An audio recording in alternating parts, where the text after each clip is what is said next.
Pleasure to welcome you all for the workshop on recent development in GST law and procedure by CA Ganesh Prabhu sir from Chennai. I welcome speaker of the day, CA Ganesh Prabhu sir, our fellow members, Salem branch chairperson CA Parthavi madam, our committee members of Pondicherry and Salem branch, and the other invitees. I welcome you all on behalf of our MC members of these two branches to this virtual CP meeting. I thank the speaker, Sri Ganesh Prabhu sir, who accepted our invitation in a very short notice in his busy schedule. Sri Ganesh Prabhu, we don't want anything apart from his name as a common practice. We just go for introduction by Salem branch chairperson, Sri Parthavi madam. Over to you, madam. Thank you, Kritika madam. CA Ganesh Prabhu Balakumar is a practicing chartered accountant from Chennai. He is a commerce graduate from University of Madras, and he did his masters in financial management from Pondicherry University, and is qualified as a chartered accountant in the year 2009. He also completed his law degree from Karnataka State Law University, and is also a DISA qualified from ICAI, and he did his certification course on indirect taxes from ICAI. Is the partner in C. Ramasamy and B.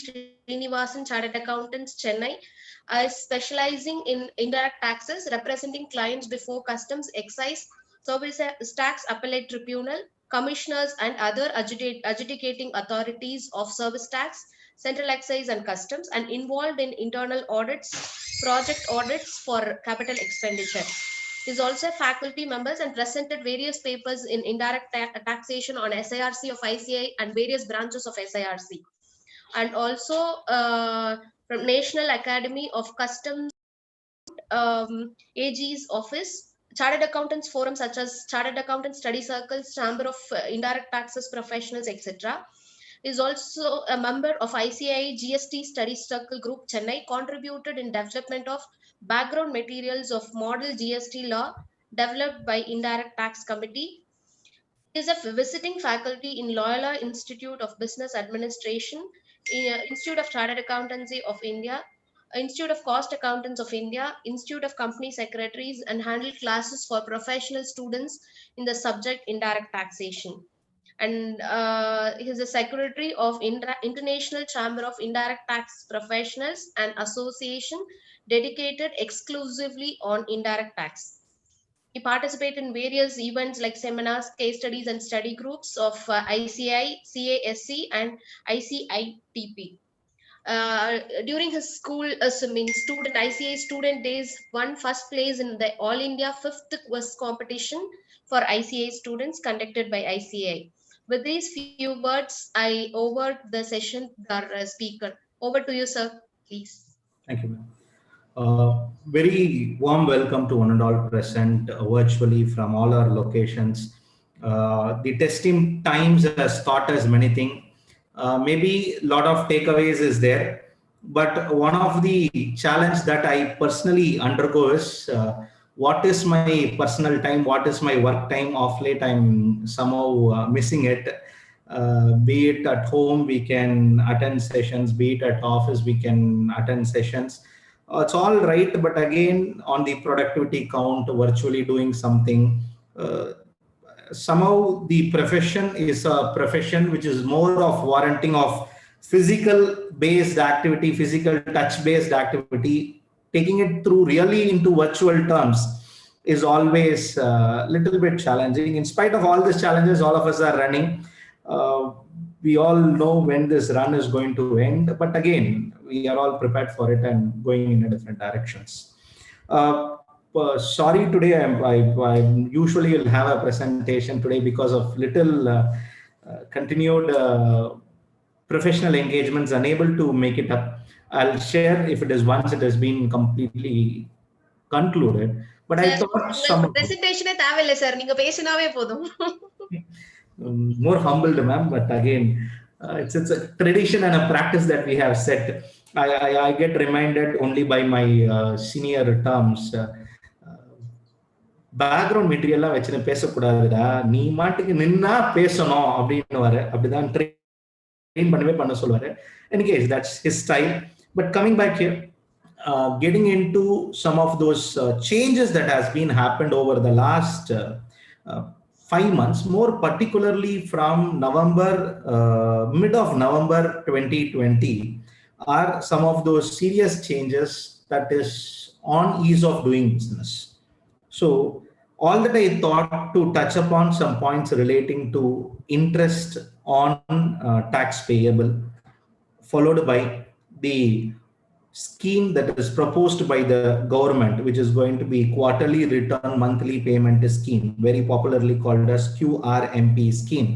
This scheme, which has been proposed by the government, which is going to be largely applicable to taxpayers, which from the GST perspective are called as small taxpayers, their applicability. Introduction of a new return, or rather I would call it as a new statement called as Form GSTR 2B, or it is going to be the emphasis of Rule 36(4), its implication, followed by e-invoicing, extending e-invoicing to 100 crore and above companies, and more categorically worded as over the last 3 years, whenever the organization crosses 100 crores, then they are mandated for its application, and blocking of e-way bills, followed by a few changes related to cancellation of registration or matters relating to automation of GSTR 3B. I thought these are all my points, which I thought over the next 60-70 minutes or so, I thought I would share some of these points, and then we will take it up all those other queries in general that we have on all this topic to debate and discuss. Nevertheless, GST audit 18-19. In fact, GST audit 17-18 only had a scattered due date of its applicability, we all felt. Because of various reasons, GST audit 18-19 also had its scattered due dates. And from its original due date of March, then to June, then to August, then to September, October, and now on December 31st, no doubt, yes, 31st December is being now the on hand the GST audit due date for financial year 18-19. Now, as far as this compliance is concerned, this is going to be a periodical compliance activity, and during the last 2 GST Council meeting, upfront promise was given that we will reduce the compliance burden under GST. So as a matter of fact, where any assessees whose previous year aggregate turnover does not exceed rupees 5 crore, they are getting exempted from GST audit for the financial year 18-19. That is how the proviso is being defined under the respective rules. So for 19-20, a similar such amendment has to be brought in place anytime during this week, or maybe the first beginning days of next week. We will have an amendment for that in place. That is a matter of fact. At this time, analysis is being done. What are the number of assessees? And having said these are all going to be the number of assessees, and how many assessees turnover are going to be less than 5 crores. To all our surprises, when this analysis is done by one of the independent body, more than 80% of the assessees, I would put it in this way, 80% of the assessees aggregate turnover are less than 5 crores.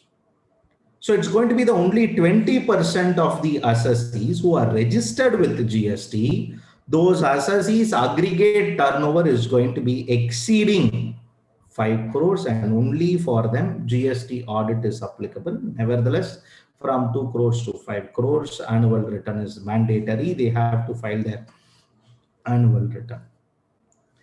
During the erstwhile GST audit, all of us had a speck of doubt whether interest has to be calculated on gross tax liability or interest has to be calculated on net tax liability. Various views were there, different thought patterns were being followed.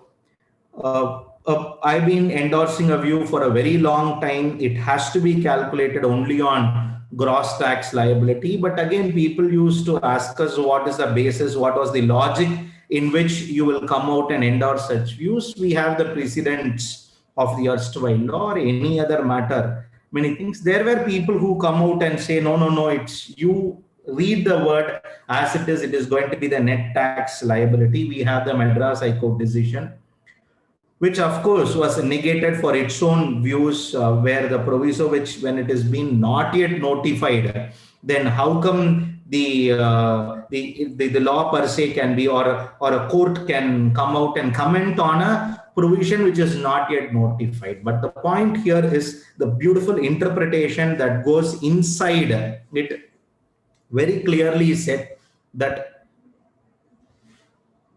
it would be applicable, or in other words, interest would be applicable only on the net tax liability. But however, we have very recently the proviso 250 subsection 1. This proviso is recently notified, effective from 1st of October. However, for various reasons known to the government, that proviso was given only a prospective effect. So a doubt automatically came, what will happen to my aspects relating to pre-GST era, pre-provision effective era.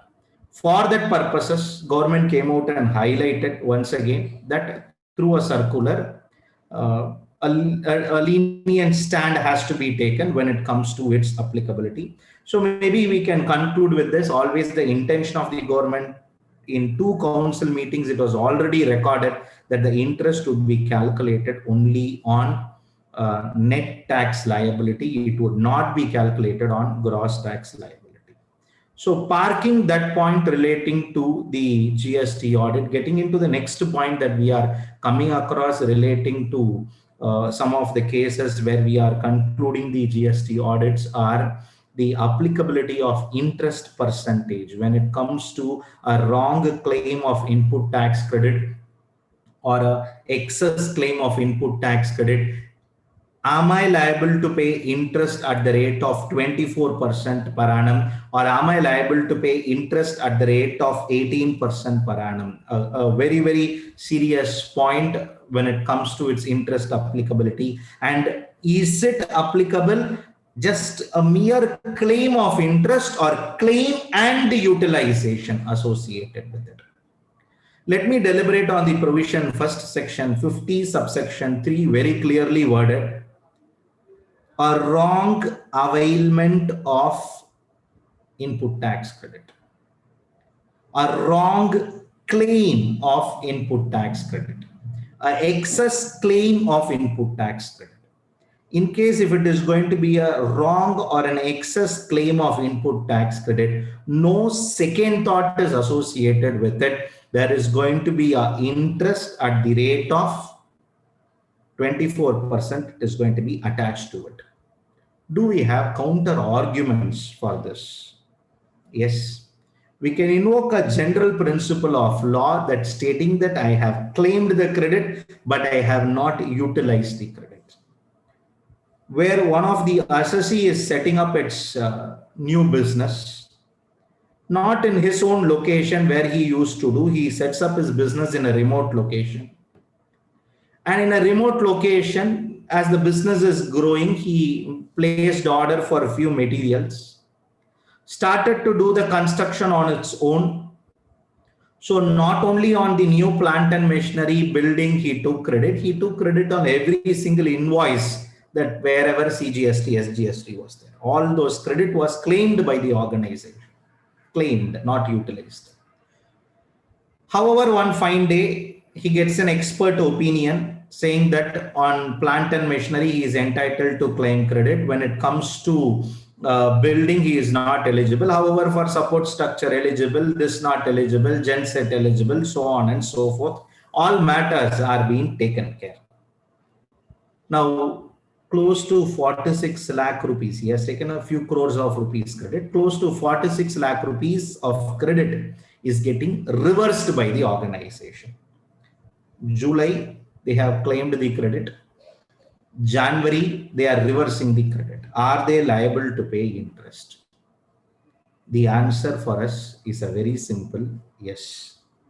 Now, how I can ask the client to pay interest? As of now, section 50, subsection 3 is worded like that only.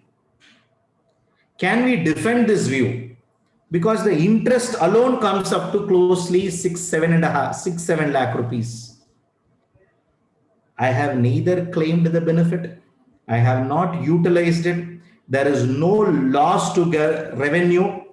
I now want to borrow the ratio of some of the decisions laid down by the Madras High Court in connection with interest and apply that ratio over here. I have claimed credit, but I have not utilized it. So interest will not be applicable. We have few writ petitions which are pending before the courts.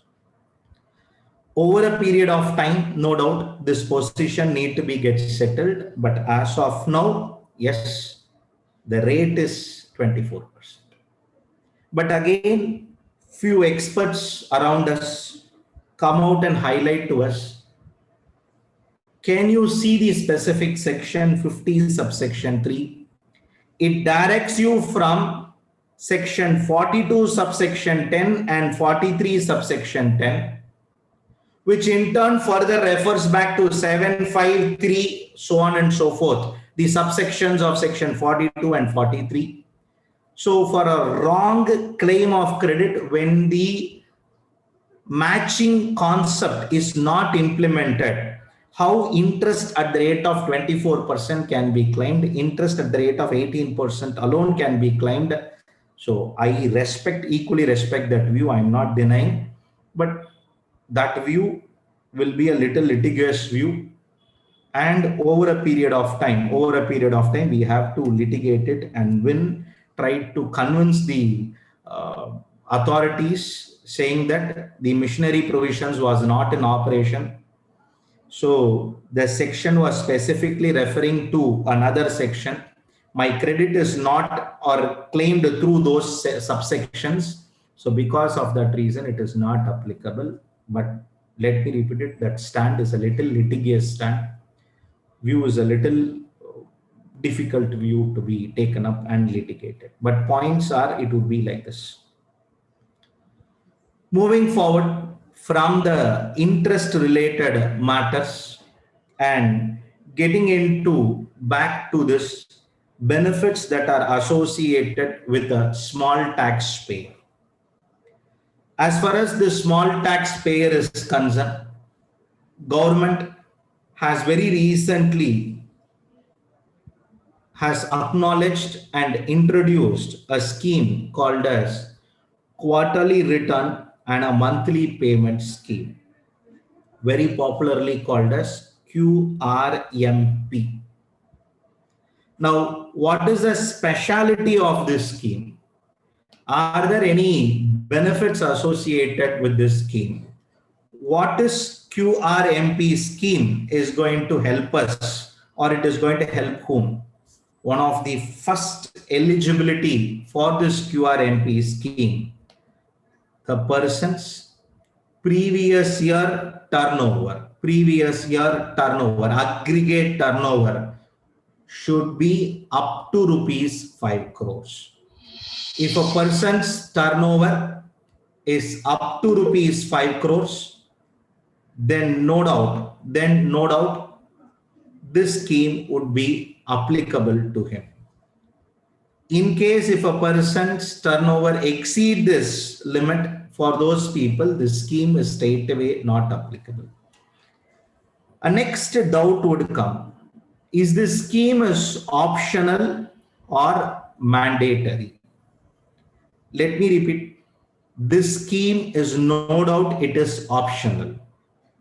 If an assessee who want to claim the compliance or already his turnover is less than 3-4 crores, he want to opt this scheme, no doubt he can opt this scheme.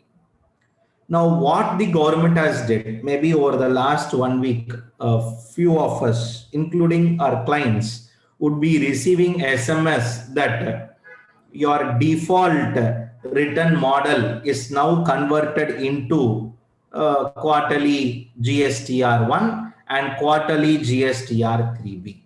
Now, models are like this. I'm sure all of us are already aware. There can be 3 buckets of people. Assessee whose aggregate turnover is more than 1.5 crores but less than 5 crores.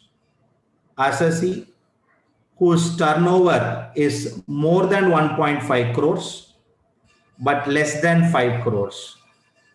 That assessee who's already filing monthly GSTR1 and monthly GSTR3B because his previous aggregate turnover is less than 5 crores, he can opt for a quarterly return and a monthly payment of taxes. Similarly, an assessee whose turnover is less than 1.5 crores. Under the erstwhile benefit, he would have opted quarterly GSTR1 filing and monthly GSTR3B filing. To him, a benefit now comes. He can opt for a quarterly GSTR1 and a quarterly GSTR3B. Registered person who's all along opting monthly payment, for him it will be continued as monthly. So government had a particular logic and applied the logic and converted people. Is this option is mandatory? No, we can go and get it out. See, for certain assessees, this option becomes mandatory. It would be really beneficial. For certain assessees, this option will not be little beneficial. Why? A genuine doubt will come. See, I would go for filing of quarterly return. I am a small assessee. But today, my recipient who is going to receive my goods, he is eligible to claim credit if and only if I file the return. When I am going to file the return on quarterly basis, how he will get his benefits, for which a new scheme is being floated, or I would rather say not scheme, a new facility is available called as IFF, all new jargons, invoice furnishing facility. What do we mean by invoice furnishing facility? Any person who opts quarterly return and monthly payment, he can furnish all his B2B invoice, debit notes, credit notes through this facility called as IFF. And this IFF will be used by a person whose turnover is up to rupees 1.5 crores. Let me repeat. This IAF facility is not open for all. This IAF facility is applicable only for people who are going to be less than 1.5 crores. Now, consciously, next doubt will come. What will happen to people? They are more than 1.5 crores, but less than 5 crores. For those people, they have to file their form GSTR1 on a monthly basis. Now, again, this IFF only applicable for small SSE.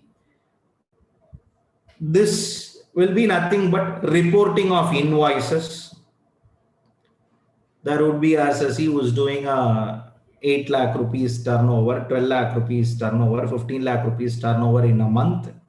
And his reportable transaction on B2B only 1 or 2 transactions, he can use this IAF facility, invoice furnishing facility, which is later linked to GSTR1. In other words, once an invoice is furnished in the invoice furnishing facility, automatically it will go and hit the other persons, the recipients, GSTR 2A, 2B, whatever it is there, followed by this information when he file a GSTR1 on a quarterly basis. Let me repeat, on a quarterly basis, when he is going to file a GSTR1, then for those people, this information would be taken. Followed by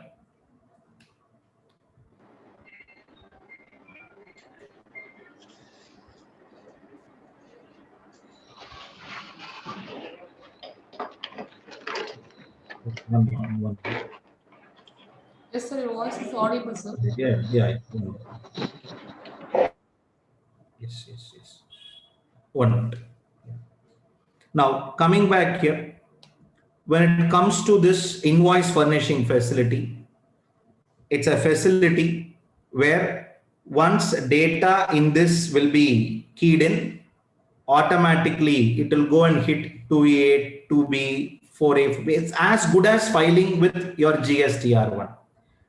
Are there any restrictions on this?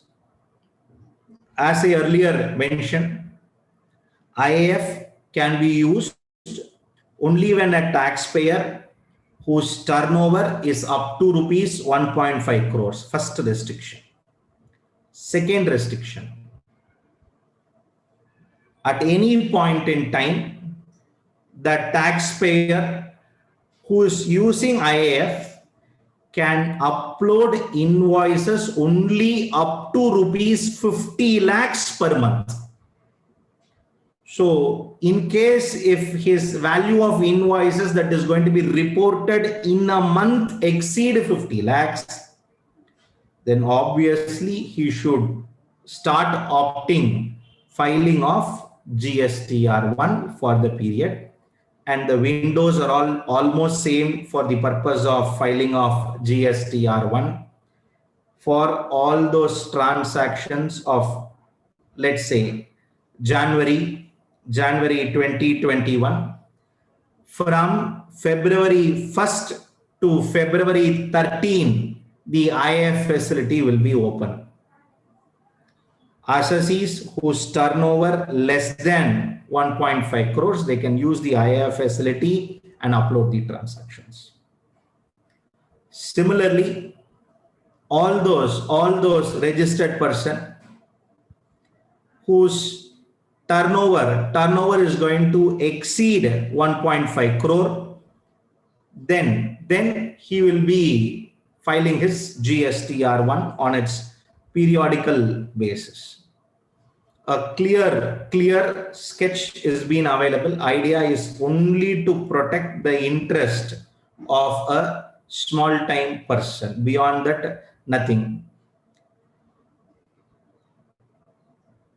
Now, is it really beneficial? So monthly I have to give my GSTR1? No. Yes. If a person's turnover falls between 1.5 crores to 5 crores, yes, on a monthly basis, he has to file a statement which is going to report all those details of B2B supplies. Now, what is the advantage of opting this scheme? I'm sure all of us will agree earlier, both payment of tax and filing of return were a linked activity. For the first time, the payment of tax and filing of return are de-linked under GST. For the very first time they have did, where a facility is being provided. Under this facility of payment of taxes, for this scheme, specifically the small taxpayer scheme, quarterly return and monthly payment scheme, for those people specifically, the government comes out and says you can pay your taxes under two model, either under fixed sum method, very popularly called as FSM. So we all henceforth will use only acronyms: QRM, PIFF, FSM, SAM. Now FSM means fixed sum method. Nothing great. At a fixed sum, you have to pay your taxes. Fixed sum method. Or under a self-assessment method.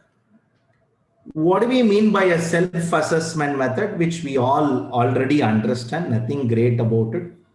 What is my tax liability for that month minus my ITC eligible for that month as per all the restrictions under GST, which is 36(4), which means technically what is reflected in 2B, arrive the portion of tax payable paid through a self-assessment method, the tax through PMT 06 tax challan. Or under a fixed sum method, they have to pay 35%, let me repeat, 35% of tax paid in cash in the preceding quarter. First option, 35% of tax paid in cash in the preceding quarter, or 100% of tax paid in cash in the last month immediately preceding the quarter. For the purpose of Jan 21, on February, if they have furnished their GSTR 3B on a quarterly basis, that option would have been not exercised by nobody. For Jan, Feb and March, it is going to be the next option. Who has furnished GSTR 3B on monthly basis? How much money I paid in cash? That money has to be paid under a fixed sum method. Very interesting to note, automated challan will be generated if it is a fixed sum method. To the contrary, there is a self-assessment method where we can pay as per our regular working output tax liability less input tax, balance is payable. Among these two options, any option can be exercised by a small taxpayer. There could be certain instances where no amount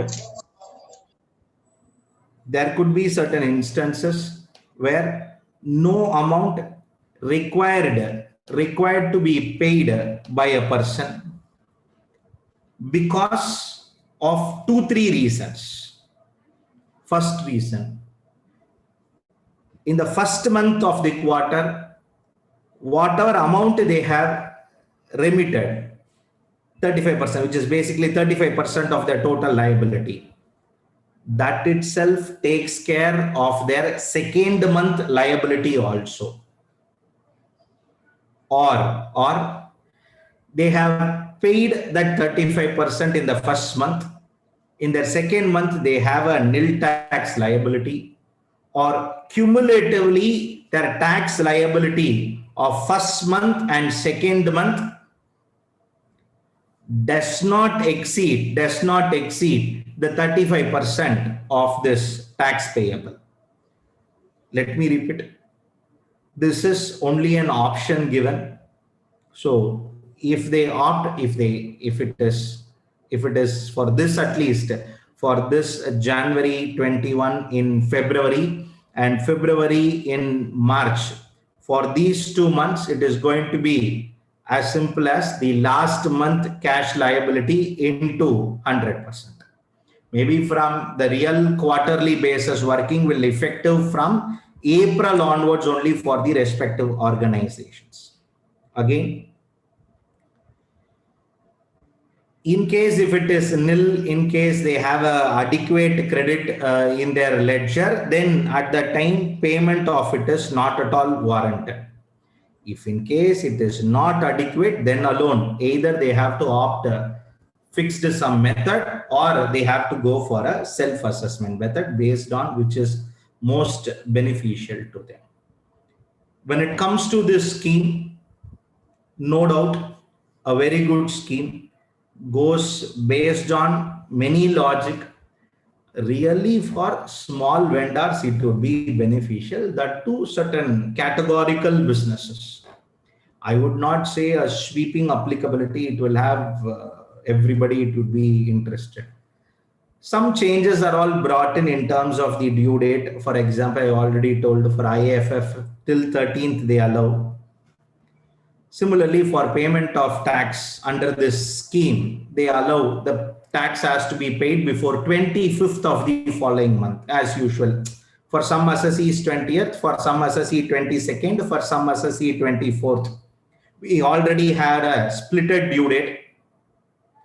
So for some assessees whose aggregate turnover is less than 5 crore rupees, then for a few set of assessees it is in 22nd, for a few set of assessees in a particular state in 22nd, again for few set of states it is going to be 24th. To avoid all the congestion, the quarterly return and monthly payment scheme, QRMP scheme, the fixed sum amount has to be paid on or before 25th of the following month. Now, in case if it is not paid, what will happen? 18% interest will attract. Now, how the final tax liability will be determined? As simple as that, for the quarter, whatever is liable, less already tax paid under a fixed sum method, the balance will be liable to tax. Some of my genuine doubts on this scheme, which may be clarified by the government over a period of time. If an assessee fails to file his quarterly return for some reason, can he continue with the scheme?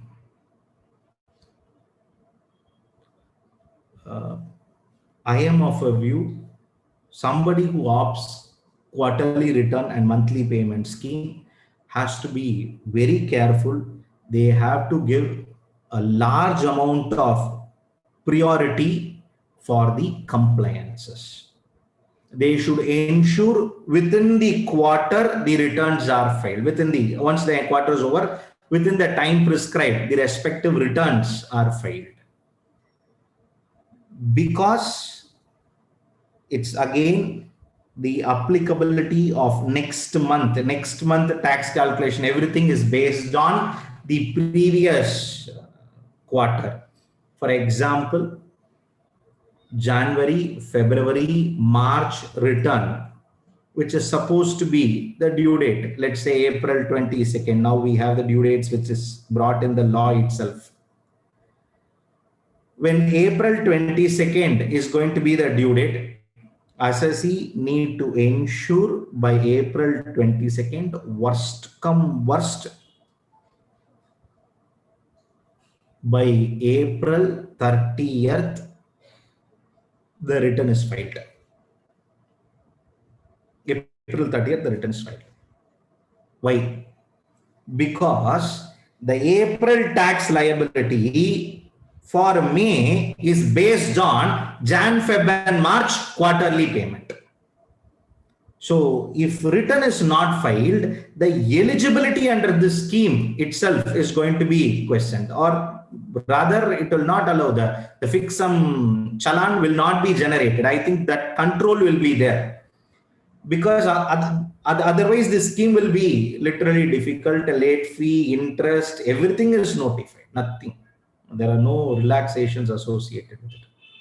One advantage for the respective organizations are they can pay their taxes in splits, bits and pieces, and over a period of time, really the real beneficiaries will get.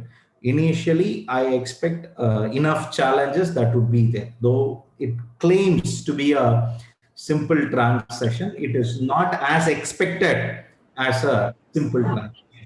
It will have its own challenges associated with it.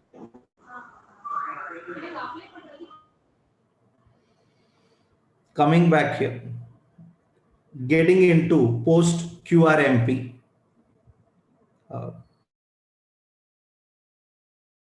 some of points associated with a newly introduced, originally as a statement, later brought into law, got its assent from October 2020, which is going to be the new avatar of Form GSTR 2B. All along, all of us would be referring back to GSTR 2A and saying credit is not coming, credit is not reflected in the return. All this, we have enough discussed associated with it. And one of the disadvantage of GSTR 2A, it was never meant for controlling at all. It was merely meant for reflection of the transaction, and from there it has to be picked and mapped in GSTR 2. That was the intention at which it is brought in. One more disadvantage for GSTR 2A is GSTR 2A is a highly dynamic return. In other words, an assessee from whom I procured the goods has reported his purchases within the due date. That will also get reflected in the same month. Plus, the assessee from whom I have procured the goods has not reported within the due date, but reported after 2-3 months of my follow-up. That will also be reflected in the same month return, GSTR 2A. Because of this, what is happening? Lately, government has introduced Rule 36(4). In other words, a person can claim maximum only 10% of the credit that is being eligible credit that is reflected in him. My reflected number in GSTR 2A is already a dynamic number, a number which has been keep on moving. It is not static, it is dynamic. Disadvantage of GSTR 2A. And how much it is dynamic is, unless I stop uploading it, until such time it will be keep on updating. Having said this disadvantage is associated with it, real implementation of Rule 36(4), restricting the recipient of a goods or a service to claim credit if and only if the transaction is reflected, or allowing him to claim credit only to a maximum of 10% of eligible credit. Per se, there is a challenge on 36(4), its applicability, all that. Now, there are some sections which are yet to be notified by the government, more specifically one section by numbered as 43 capital A, which need to be notified by the government, which will allow the officer to come up with additional restrictions for claiming credit. However, unless and otherwise a strong machinery provisions, methods are not available, implementation of all these ad hoc percentages was always difficult. My friends always used to say, take credit, do this, do that, and all.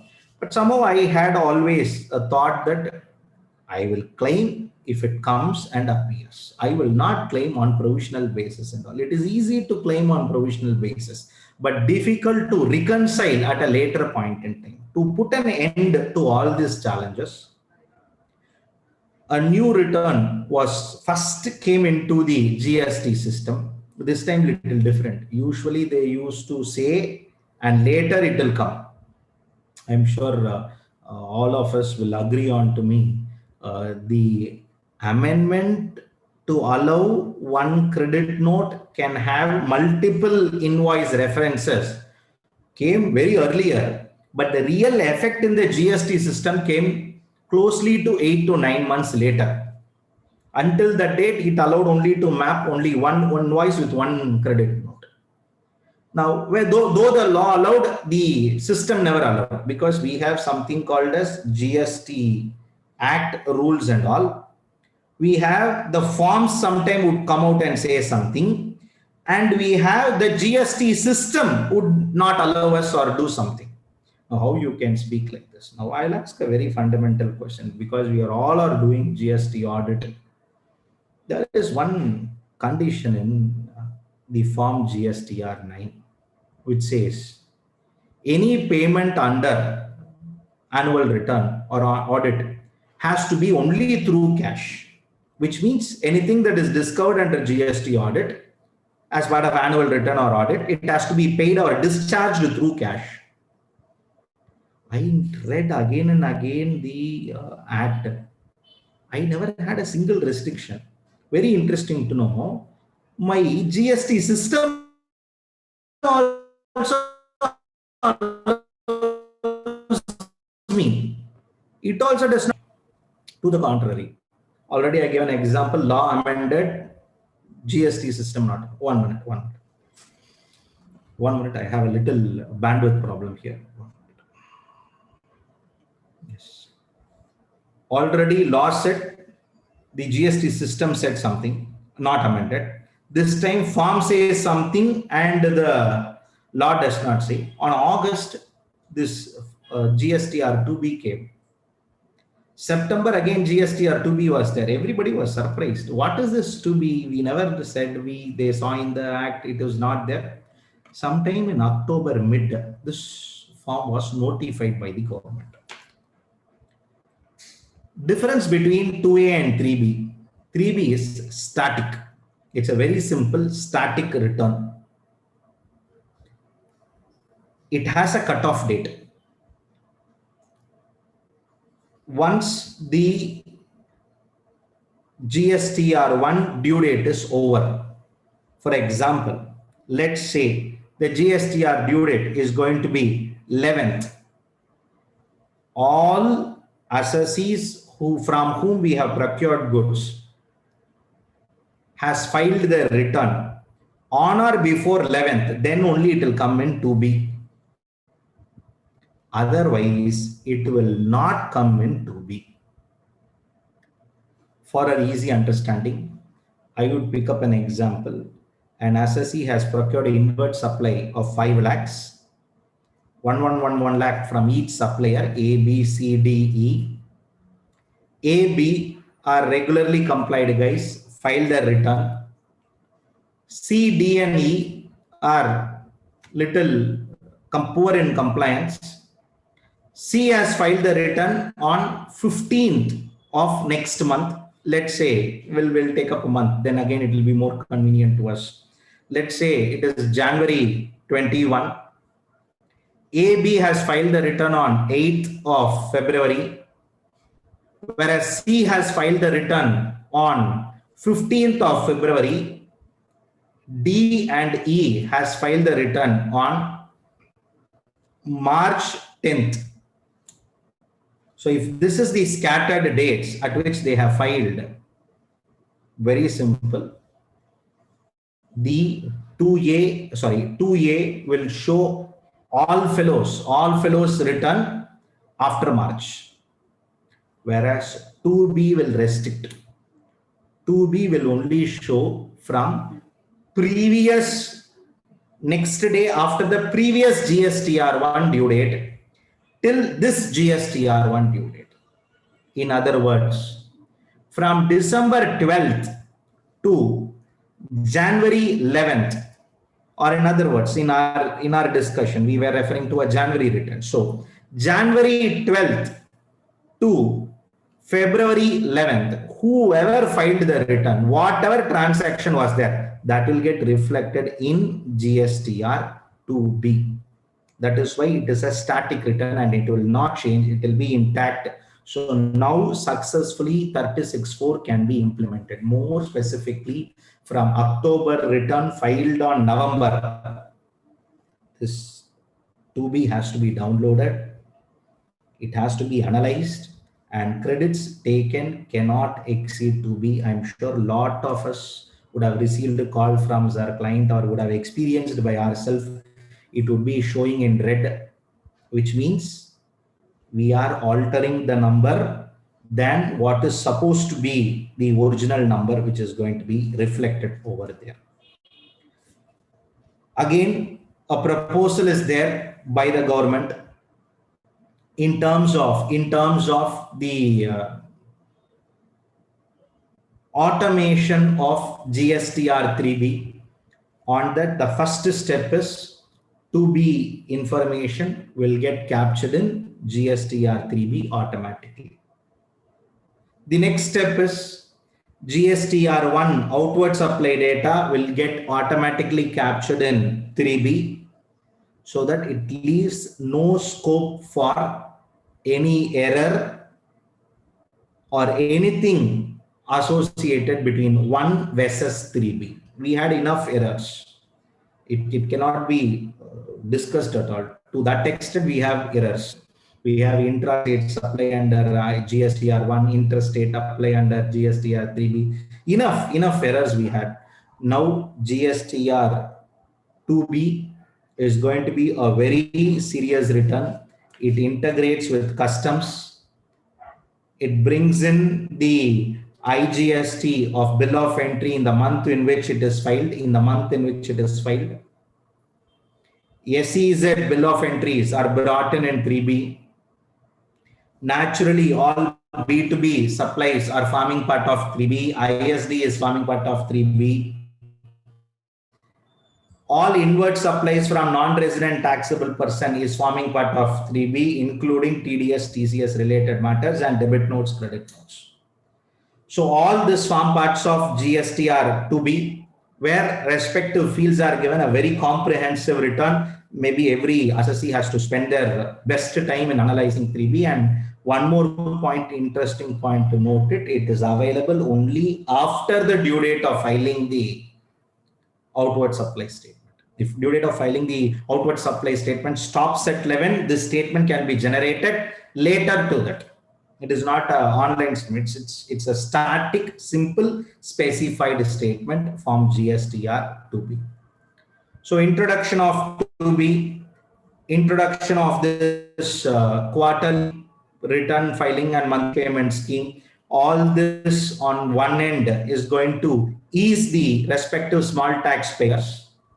On the big taxpayers or on all those large taxpayers on their scope, we already have a e-invoicing facility which has been rolled out. Let me repeat. Any multi-point taxation will have a impact of fraudulent activity. It is not new to this implementation of GST, or it is not new to the policymakers that there will be bill traders and bill trader related frauds. However, different organization different country handle this in a different way. On the other day, when we were been discussing with an international expert who came all the way from Australia, he comes out and highlights to us, still today, 3 lakh Australian dollars of frauds of bill trading still happens in our country. So that is inevitable. Bill trading is inevitable. But somehow government want to put an end to all this and want to give a real improvisation on digitalization of all the trials. One of the focus of GST was that also. I would primarily say the focus of GST was on seamless flow of credit and to the extent possible digitalization. For various reasons, all these are all being tried to achieve in different ways. So originally, way back in March 2020, e-invoicing was, even prior to that, it was being there. E-invoicing was legally and officially announced. Got postponed, but however, from 1st of October, it got implemented and more effectively from 1st of November. Now, majority of the organizations whose aggregate turnover exceed rupees 500 crores, be it engaging in goods, be it engaged in services, have to generate a e-invoice and affix that invoice number in the invoice, normal invoice, and then issue that invoice. Now, why e-invoicing? Very simple, to curb frauds, to have a trial left in the system. There is reduce the scope of afterthought because it comes with a lot of restrictions associated with it. People who do genuine business, people who have a lot of transparency, I don't find any difficulty for them in this compliance requirements. Now, point to be noted as for us is, recently during early November, the notification got amended and said the e-invoicing would be applicable for all organizations whose turnover exceed 100 crores from 1st of January 2020. From 1st of January 2020, any person's aggregate turnover exceed 100 crores, e-invoicing becomes mandatory. Let me repeat, e-invoicing becomes mandatory. So all those people whose aggregate turnover exceed 100 crores, they have to ensure they enable the respective facility. If I don't, my turnover exceeds 100 crores, but if I don't issue a e-invoice, what would happen? Nothing would happen. Points for our discussion over here is, the respective invoice will not be considered as a valid invoice. Rule 46 and its connected power giving rule gets amended that if if e-invoicing is applicable to the respective person, then that person shall mandatorily generate a e-invoice reference number, in other words called as IRN, invoice reference number. That person to whom e-invoicing is applicable, he has to give some basic information to the system in a portal. We have invoice registration portal, again that is called as IRP, invoice registration portal. In the invoice registration portal, like how for e-waybill information is given, similar to that information is given and data is captured. The data that is being captured by the system is validated by the system, and a 64-digit alphanumeric reference number is given along with a QR code, where some major informations are getting captured: name, address, GST number of both supplier and recipient, value, date, total amount, tax. On a scan of a QR code, all this information will come because QR code contains all this, and a 64-digit. See, that 64-digit IRN makes that invoice a unique invoice. It makes a unique invoice. The invoice is unique. Advantage is what? On a click of a button, e-way bill will be automatically generated. Automatically, the invoice details, because already submitted to the department, goes to GSTR1. See, these are all the real advantages from the supplier's perspective. From the government perspective, they have their own set of advantages, so they have implemented. In case if we have an assessee whose aggregate turnover exceed 100 crores, then for those organizations from 1st of January 2020, e-invoicing is applicable. Many times, a lot of us, I am sure, not under, at least are under professional fraternity. A few of them still think, do I need to scan my regular invoice and upload? No. Is it an invoice generated through the system? No. It is as simple as certain information is given to the system. System accepts that information and give a reference number. That reference number is keyed in the invoice. The invoice reference number is keyed in the invoice, and a QR code is also given. That QR code is also captured and pasted in the invoice. It is a proof that I have reported the transaction to the system. Any transaction that gets reported can be amended and cancelled within 24 hours. After that, no cancellation. For some reason, the transaction has not fructified. We have to reverse it only through the credit note issued in this regard, or amend it through the regular notes. But the point that I want to drive home here is these are all some of the requirements associated with e-invoicing. Of course, it's more on the industry specific. Respective industry would be representing, and they would be complying with it. For us, whether those organizations have they complied or not is going to be a larger criterion associated with it. So those are all some of the thoughts of mine on e-invoicing. Quickly getting into e-way bill. Regularly it has been generated, regularly sent, but this time very recently they have made a public announcement also that from December onwards, generation of e-way bill will be blocked if a person has not filed return for a period more than 2 months.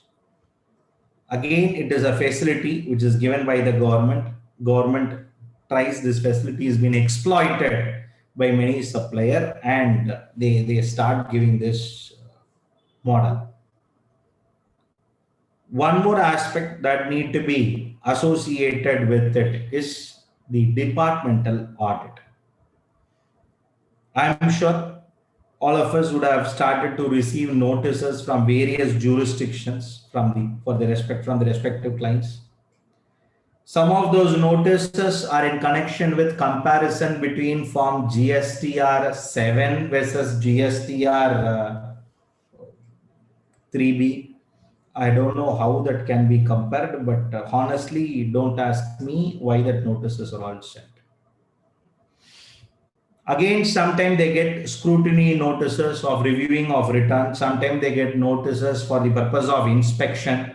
Sometimes notices are given for the purpose of audit. So the department has started its regular activity. Maybe in a very larger way they will do, or as long as every state in a very small way they have started the department audit notices, Form ADT1, all that has been started. A very good representation is required on all these counts, because many times we found that if the cases would have been represented well, there is no need for a further higher forum to be handled with. Because of various differences, yes, a few transactions get missed out. The comparisons between GSTR 1 and the 3B is getting done. The comparison between books of accounts and the GST 3B are done. The comparison between books and the GSTR 9 is getting done. In case of excess claim of ITC, we have been asked to pay interest at the rate of 24%. In few cases, we deny payment of it. All foreign expenditure payments are brought in under the cover of reverse charge mechanism.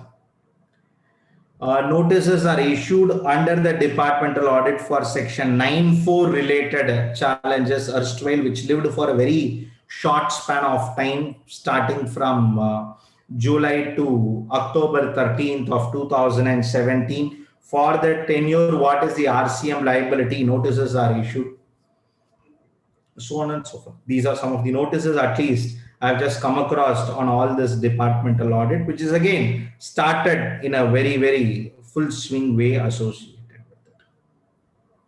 Coming back here, post departmental audit, yet another challenging sign that I come across is the cancellation of various GST registrations for non-filing of returns for a period more than 6 months, or maybe not payment of taxes for a period more than 6 months. For these purposes, yes, the respective returns of the organizations are getting cancelled. A few doubts comes whether the authority have its power. Yes, there is a suo motu power. In case if registration is cancelled, what should I do? A revocation application has to be filed and a revocation has to be done. Now, for various reasons, a revocation is not done. Cancellation of registration has happened, show cause notice is issued. Some of they were clueless of this fact by the time the order is also passed, and that was also given.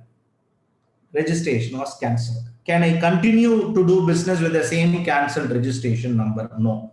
When the GST registration number is inactive, a person is not supposed to engage in any transaction. That is what at least the law expects. That is what is the general principles of law in relation to taxation, taxing of transaction taxation, taxing of transaction taxes is concerned. So coming back here, in connection with all this, the respective organization has to be very clear on its compliance related matter. In case if they fail to recover, then they have to check with their respective appellate authority on the counter and the way forward for taking back the GST registration and coming up with its coming up with its regular activity on a routine basis. ITC 04, maybe this is one written would be widely used in job work processing industries on all these organizations. Now ITC 04, due date from July to November, it got just extended to 30th November, and then after that it's silent. So those are all some of the aspects, some of the recent amendments that are all brought in under the GST. Apart from this, we as usual have the due date related amendments. I'm not touching up much on the due date related amendments. I just thought I would share some of those major changes that are just brought in. Let me repeat it, let me highlight. To me, QRMP is an exclusive session itself by itself. How to opt QRMP, how the filing facilities are going to be. Let IFF also come. At that time, a discussion about that would be a real beneficial takeaways to it. Again, as e-invoicing is just from an advisory role, we would be stepping in then on the executing front. I've not spent very elaboratively on it. We have models, but again, all are little technical and which is going to be associated with the regular aspects of filing of it. These are all some of my thoughts associated with the latest developments on e-invoicing, or it is going to be QR code or the quarterly return and the monthly payment scheme. So any questions? Yes, I would take it up, subject to the time availability and the organizer's convenience. Yeah, we have time, sir. You can take up the questions if you. Yes.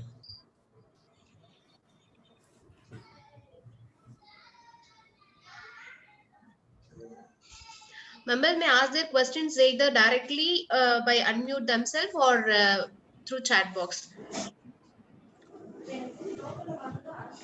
Yeah, Keshav Lal sir has unmuted. Sir, please, sir. Sir, good evening. Good evening. Hello. Yes, sir. Good evening. Sir, what will happen if the assessee has overridden and taken the actual ITC credit according to invoices, not according to 2B? Because the liability is high. This month they are not prepared actually. Invocation of 36(4) will happen, sir. I don't find any great impact will be there.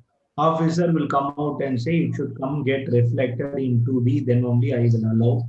He will not refer back to 43A. He would say 41 itself is giving me adequate power. So he will refer back, see, which is, I personally believe that which section gives powers for 36(4) is a writ petition which is pending before the Bombay High Court. So my view is maybe this month it is not a very serious affair. Also, I am conscious next month may not be very much serious after, but after implementation of QRMP, IFF facilities all are available. Coming back and saying all this is will be a very tough point for the respective assessee to defend. If you consciously ask me, we embrace the assessee saying that, sir, this entry is not reflected. If you still want to claim the credit, you can claim the credit. Okay. System, sir. System. I will fit the parameter, get the exceptional report, use mail merger facility, and issue notice to all. Okay. That's all I expect. And once I issue notice to all, then again, they'll come back, and this is going to be the cycle that is going to be set for all this. Okay. So, highly advisable not to take, but cash flow, everything will come into play. No, being the first month, they are not prepared actually. Sir, these are all should be looked into leniently. That's all I can say. I am often fond of one decision of the Delhi High Court by name, which was later affirmed by the Supreme Court by name called the Sunil Kumar Bansal. One of the recent past, very seasoned and a landmark decision.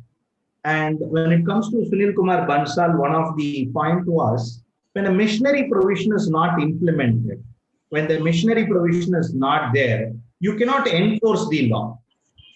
So when things has to be ready, in fact, I know I've been following up with some of the on some of the cases. Some of the government leaders, with due respects to them, consciously avoided Rule 36(4) cases before the high courts just by taking time, saying some lame excuses because they thought the new return will come. Nobody expected COVID-19 would come. COVID-19 came, new return gone. And again, by March council meeting, the government is not ready to spend, the GSTN is not ready to spend further and come up with the new proposals. The existing told, what is problem to you? Automation. I will automate it and give it. For example, last 1 week, I believe, a new facility is being brought in, where now you can communicate with your other GSTN fellow by intimating all these information. These are all new steps. But when I use the GSTN server and send some information to my recipient, then not my using my mailbox. I'm not indirectly intimating my officer that, boss, this fellow has not made me payment. This fellow has not filed. So those are all the constraints there. Maybe first month, second month, it should be looked into leniently. With due respects, so though this is not relevant to our current discussion, but the ratio of the issue that I have in hand is in connection with it. I'm sure a lot of us have exposure on filing of return. After implementation of Form GSTR1, for the first 8 months, I was not allowed to change my place of supply. In other words, if I put the name of the number of GST number of the recipient, my place of supply was automatically used to come. Today, I can go and change my place of supply. That facility was not available. I have a notice which has been issued by the Visakhapatnam Assistant Commissioner, who says, boss, you are giving delivery of goods at Visakhapatnam to one of the rig in the place. Why you are mentioning the rig territory as 97? Well, you should have put my number, which is going to be, let's say 32. Not 32, 34. You should put my number 34. Why you are mentioning the other 30 number? All that I pleaded was, this facility is not available. This facility came only after sometime during October mid of 2018. Prior to this, this facility itself is not available. Maybe we need to take a track of it. We need to record those information and keep available with us. These are all the external evidences that we can do associated. Thank you, sir. Thank you. Thank you.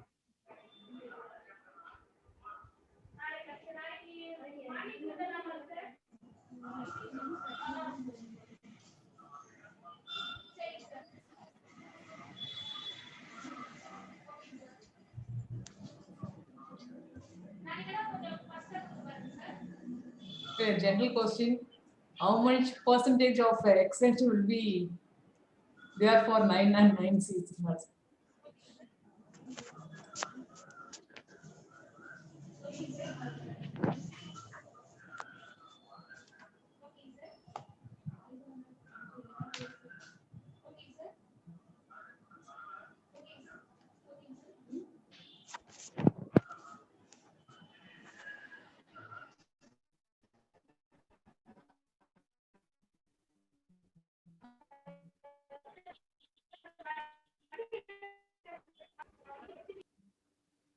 Prabhakaran, sir. Yes, sir.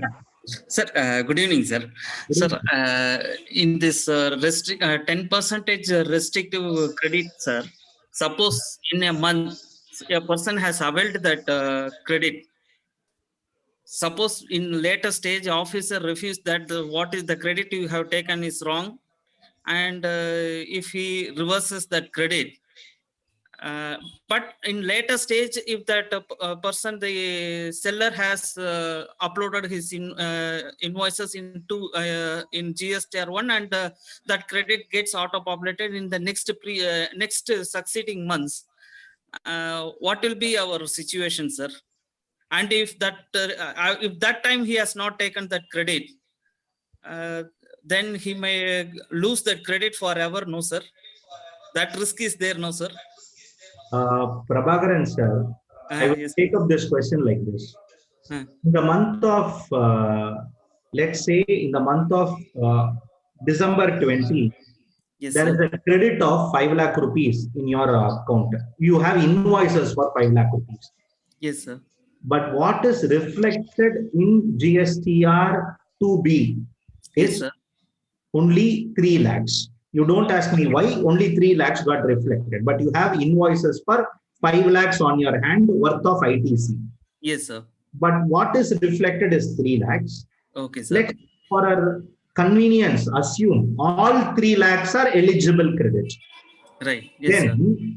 Then, in the month on which you are going to file the return, which is, in other words, for the month of December, you are going to file return in January.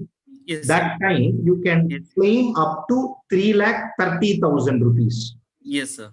Yes, Correct? sir. Correct, sir. We have claimed.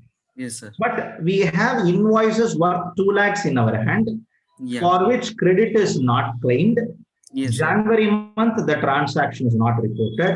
February month, the transaction is not reported. March month, March 21, the transaction is not reported. That fellow reports only in July 21. Yes, sir. Okay.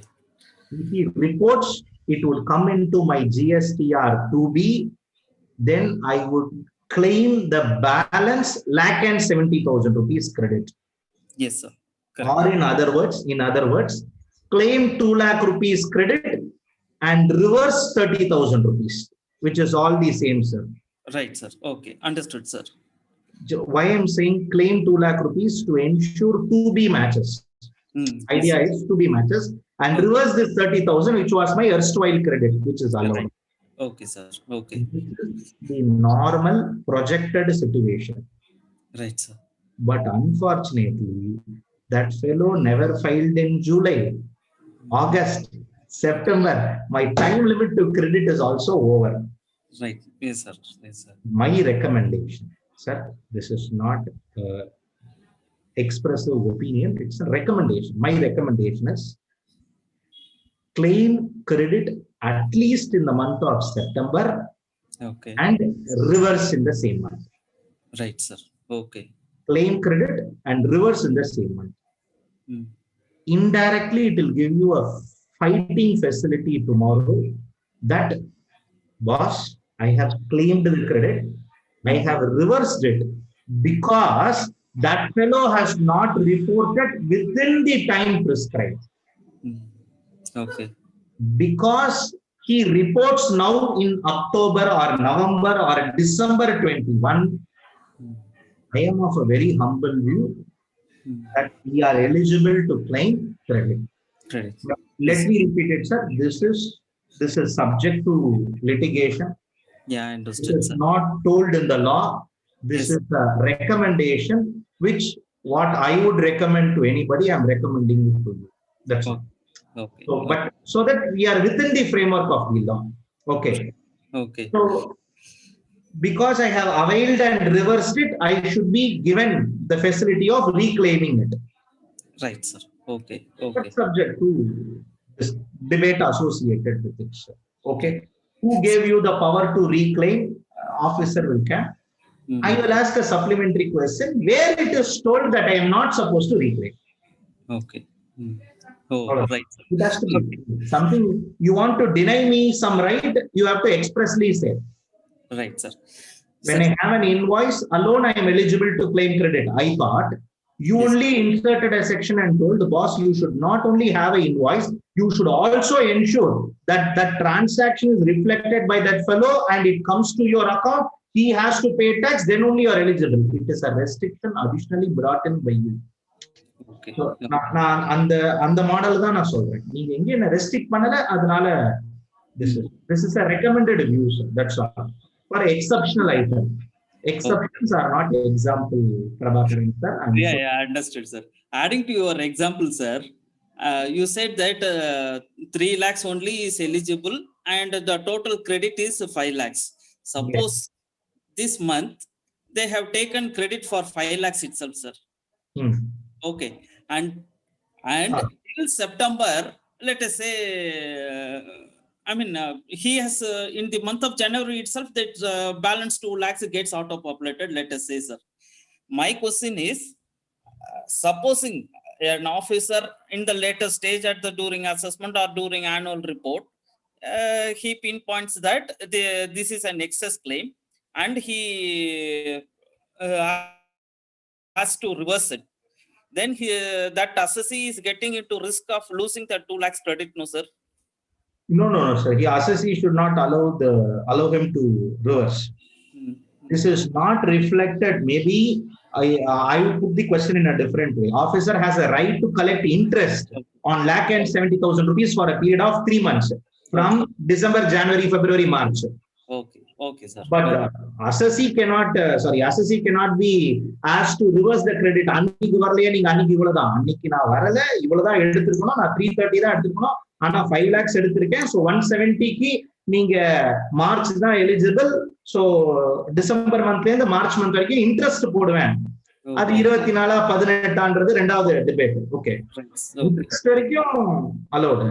So இதுதான் maximum possible. Reflect ஆயிடுச்சுன்னா we are on the safe boat, sir. Interest issue is there. Right. Interest has to be considered, sir. Okay. Thank you, sir. Thank you.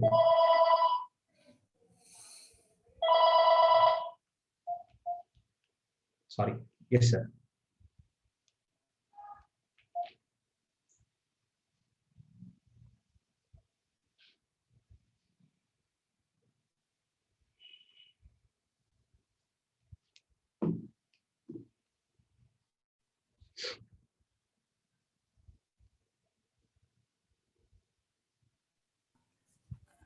Sir, again, one more question, sir. Yes, In the QRMP scheme, sir, in the 35% tax remittance scheme, Yes, sir. that taxpayer for the full quarter January to March, he has paid the 35%. But Yes. Finally, if there is no tax liability at all, what will happen to the refunded. Whatever money paid is going sitting in the electronic cash ledger. Yes, sir. Okay, sir. Okay. Whatever money is there in the cash ledger, it will be eligible for refund. Right. Okay, sir. Or can be adjusted in the subsequent tax period. Okay. So if he is going to continue to do business, then he is eligible. He can carry forward it. Or else if he is going to, he wants his money back, he can always make application for refund. It will get credit. Cash refund, sir. Yes, sir. Okay, sir. He'll get the refund for what he has paid. But for the second quarter, the subsequent quarter, what will the amount of tax that he has to pay, sir? For the subsequent quarter, previous quarter into 35% if we go by the fixed sum method, or in case if it is going to be his regular assessment, if he is going to follow, then that one. Avarudia output tax liability theriyumla, sir. Right, sir. Okay, sir. Based on output tax liability. Okay. This or that. Right, sir. Okay. Either under fixed sum method, or it is going to be based on the the self-assessment method. Right. Yes, sir. Okay. Thank you, sir. Thank you. Yes, sir. Thanks, sir. For e-invoicing, the threshold limit of turnover is 100 crores, right, from January. Yes, sir. Will it be reduced in the future, like say 5 crore, 10 crore turnover people also? Sir, I thought I should not, bring in fear factor to a lot of our members. Okay. Consciously omitted certain point. Suresh, sir, you are picking up the point for discussion. See, already I get a bad name. So, putting that point on the other end, the original proposal was something like this, sir. By April 2020, 500 crores should come into play. From 1st October 2020, we should bring in less than 100 crores. By 1st April 2021, above 5 crore people should be brought into the e-invoice. This was the original thought process, where some published document, something was found by earlier. But however, the way in which things goes, there are a lot of real advantage because of e-invoicing, because only once data is captured, very rightly data captured.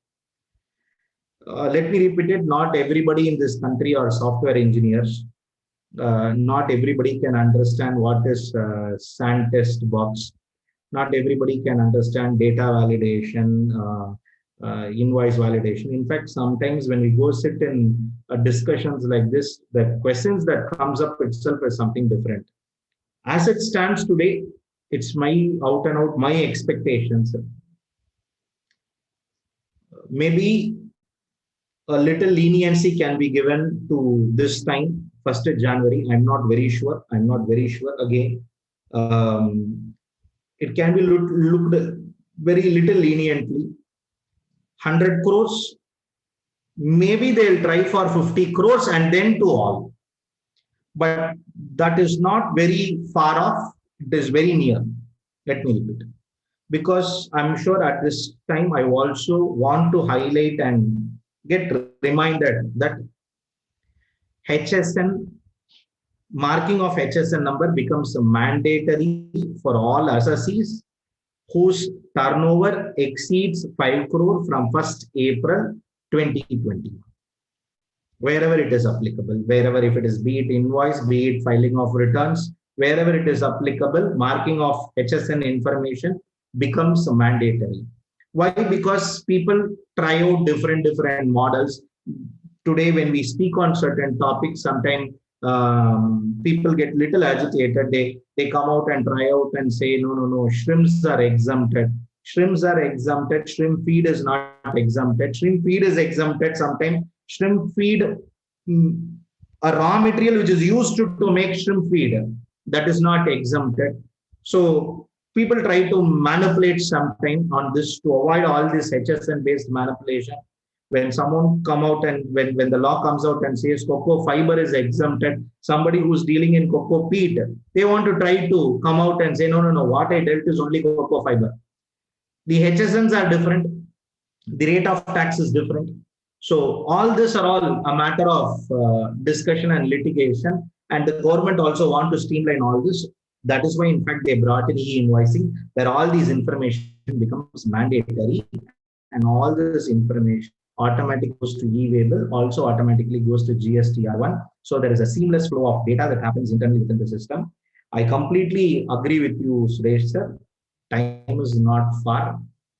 Very soon, maybe 2021 will evidence at least a notification that e-invoicing is applicable to all. That success is dependent, meaning that mainly for 500 crore company, it is successful. No doubt about it. Every 500 crore company comes out and claims, I'm happy. Maybe initially, a few days, they had their own teething challenges, but now it's, if they upload 100 invoice at a stroke, they get maximum time at which they get the IRNs is 90 seconds. That is what they say. So at a 500 crore company level, it is successful. The next limb is 100 crore. Maybe I think 50 crores and then to all would be the way forward of the government, or straight away to all also can be a little aggressive approach of the department, because they don't want all this. They want a lot of data to be left in the system so that for them, for making their fair analysis at a later point in time. That is how it has to be handled, I believe, Suresh sir.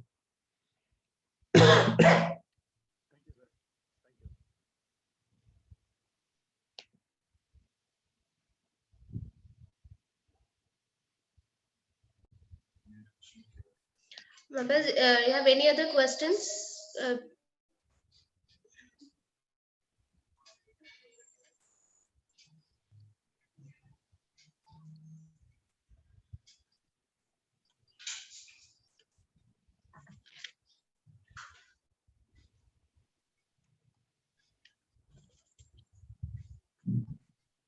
Shall we wind up, sir? Yes. Okay. May request our secretary Saranya to kindly render a vote of thanks. Good evening all. On behalf of Salem branch of SARC of ICI, I like to thank Ganesh Prabhu sir for detailed explanation on recent. Madam, your voice is very low, ma'am. Sir, can you hear me? Yes, ma'am. I can hear. Thank you all. Saranya, your voice is not audible, Saranya. I think she is having some technical issues. Anyway, thank you very much for your time, and thank you Pondicherry branch for joining with us today. Thank you Kritika madam, especially she had coordinated all the things. Thank you sir. Romba short period la naanga request pannom, you have accepted our invitation. and you have made it very nicely and you have presented very nicely. Hope everybody would have benefited. Thank you. Thank you so much. Thank you everyone for your patient listening and participation. Thank you. Thank you, sir. Thank you. Thank you, madam.